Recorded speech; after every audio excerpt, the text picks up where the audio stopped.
Hey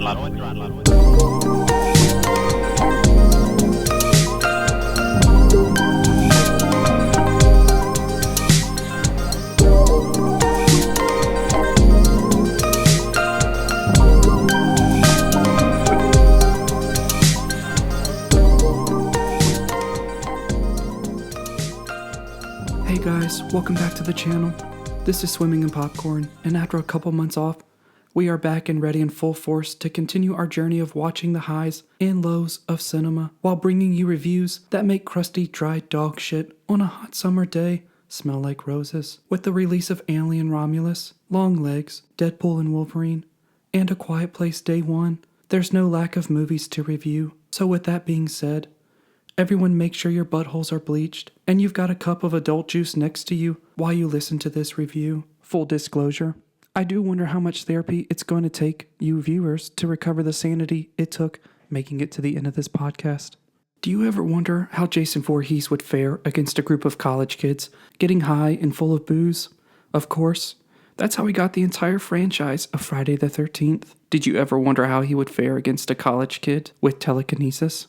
You're absolutely right. Not a single one of us did.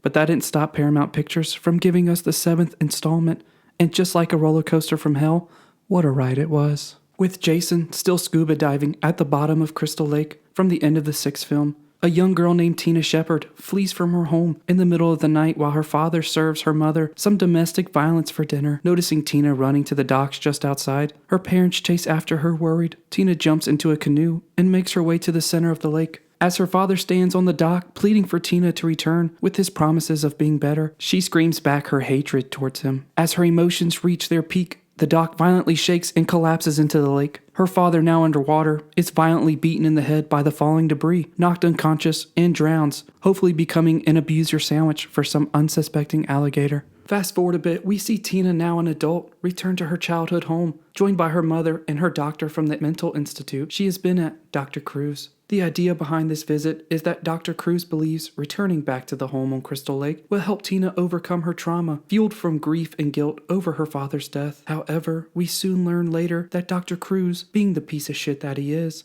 only using Tina's trauma to exploit her powers for his own personal gain. After a therapy session goes wrong in the house, Tina flees once again to the now rebuilt dock. Looking into the water, Tina is overcome with emotions over her father's death, and while wishing for his return, accidentally uses her powers to revive Jason. Next door to Tina's house, a group of college kids are throwing a birthday party. As with other movies in this franchise, this film delivers the same cookie-cutter outline of Jason Voorhees slaughtering them one by one in fun and creative ways. We get axes to the face, drownings, party decor through eye sockets, crushed skulls, and much more. While this film may have its many shortcomings in the acting department, we did get the famous sleeping bag kill that fans of the franchise have cherished for decades now. Another positive point I can give this film is the on-screen chemistry between Tina and one of the neighbors, Nick. Nothing felt too forced down my throat, and their time together, flirting on screen, was believable. At one point, I found myself smiling to their banter, making fun of themselves and others around them.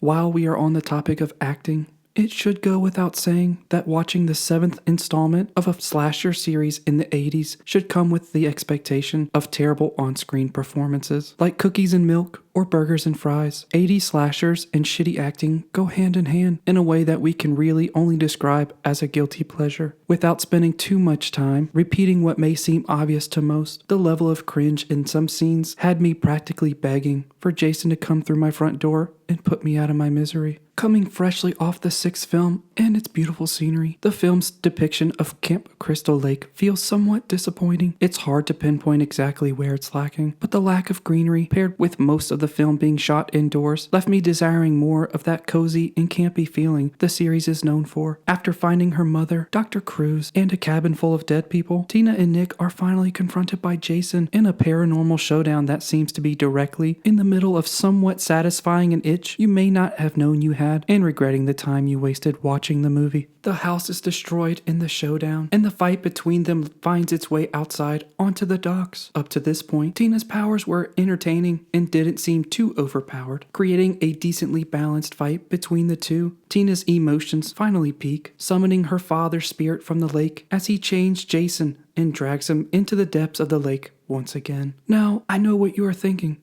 and you're absolutely right. What the fuck? Out of every possible ending they could have written, especially since those same writers are expecting us to suspend belief in reality already. We are now at the point of summoning our daddy issues from the afterlife.